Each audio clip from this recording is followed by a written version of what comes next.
मेरा यहाँ पे सवाल है उन बिजनेसमैन के लिए जिनको आपने जैसे बताया कि यहाँ पे प्रॉब्लम है, क्या ऐसी चीज है जो बड़ा बिजनेस उनको बड़े सॉल्यूशंस दे रहा है?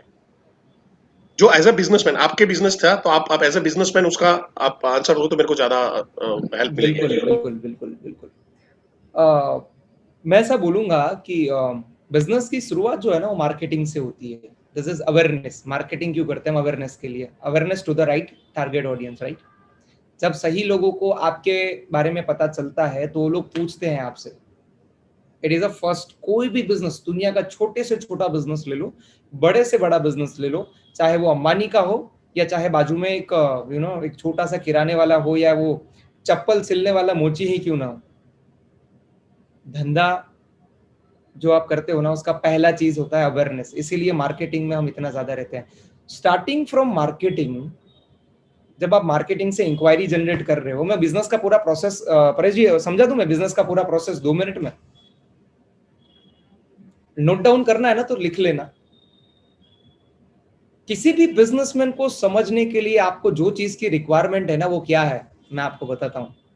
सबसे पहला उसका मार्केटिंग कैसा चल रहा है, मतलब it is not typical marketing. Awareness क्या है? जब लोगों को अवेयरनेस होती है तो उसके बाद आता है सेल्स, है ना। जब अवेयरनेस मेरे को पता चल गया कि मैकडोनल्ड है या डोमिनोज है, उसके बाद आती है सेल्स। सेल्स के बाद आता है ऑपरेशन। ऑपरेशन के बाद वो ऑपरेशन को चलाने के लिए आपको चाहिए कौन? स्टाफ, मतलब कि ह्यूमन रिसोर्स, एचआर। उनको बनाए रखने के लिए, सारे सिस्टम को चलाने के लिए आपको चाहिए फिनेंस। वो फिनेंस को और वो सारी चीजों को एकदम अपग्रेड नेक्स्ट लेवल पे लेके जाने हैं, क्योंकि एंटरप्रेन्योर का काम क्या है पता है? जो भी रिसोर्स आज है उसको नेक्स्ट लेवल पे लेके जाना वो एक एंटरप्रेन्योर का कर्म है, उसका धर्म है। अगर कोई अपने रिसोर्सेज को नेक्स्ट लेवल पे नहीं ले जाता तो वो एंटरप्रेन्योर है ही नहीं। वो ऐसा बोलता है मेरा पीढ़ी तो 25 साल से चल रहा है, तो मुंह पे नहीं बोल सकते तो मन में तो बोली दो कि यार तो डूब मर, 25 साल से इधर ही बैठा है तू। क्योंकि वो अपने रिसोर्सेज को नेक्स्ट लेवल पे नहीं ले जा रहा है। उसका अगर एक दुकान है तो दो नहीं हो रहा है। मैं बोल रहा था रिसर्च एंड डेवलपमेंट के बारे में। तो सारे डिपार्टमेंट जो मैंने बोले, वो मार्केटिंग हो या सेल्स हो या ऑपरेशन हो या एचआर हो या फिनेंस हो, सारे डिपार्टमेंट में आपको करना पड़ेगा research. Research within the business, research to the industry, to the market, to the policies, ये आता है रिसर्च पार्ट। फिर आपको लीगल एस्पेक्ट भी देखना पड़ेगा।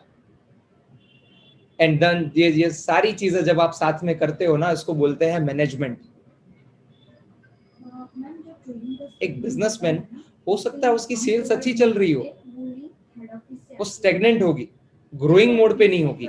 और आप जब किसी बिजनेसमैन के साथ बात करो ना, यू नीड टू अंडरस्टैंड कि यार उसके रिसोर्सेज नेक्स्ट लेवल जा रहे हैं कि नहीं जा रहे।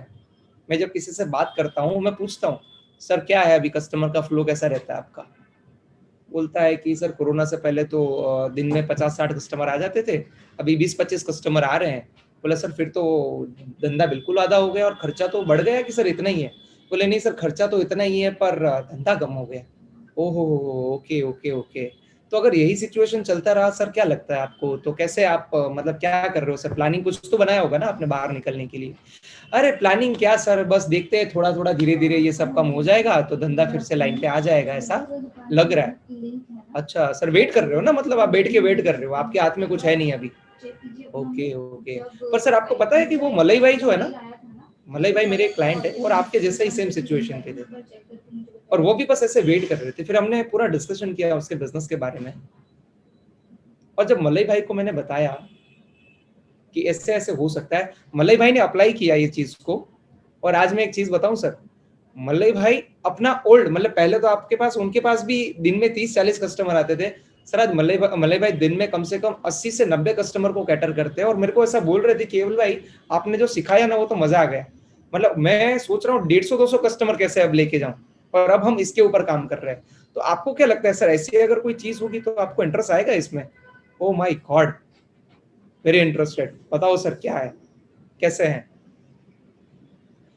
दिस इज हाउ एक बिजनेस। परेश जी मतलब ज्यादा नहीं मैं सर, हायर लेवल पे तो नहीं जा रहा ना हूँ ना। मैं वो सब लोग सुन रहे, ध्यान से सुन रहे, चिंता मत करिए। तो सर यहाँ पे है, आपने उनको समझो कि आप उनको सॉल्यूशंस या यहाँ पे हम लोग कर रहे हैं।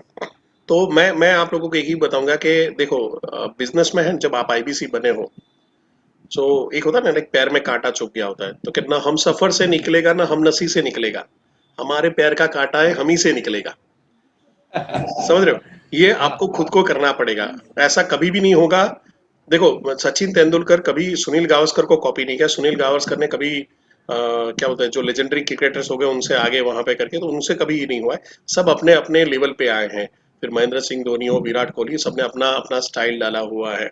तो आपको एक समझना है कि हम जब केवल सर से बात कर रहे हैं, उनसे यहाँ पे बातचीत, जो उनसे इंफॉर्मेशन ले रहे हैं, वो एक प्रेरणा का स्रोत बनते हैं हमारे साथ में, कि यार एक आदमी कर सकता है तो हम क्यों नहीं कर सकते। ये वहां पे हमको समझना है, प्रेरणा लेनी है।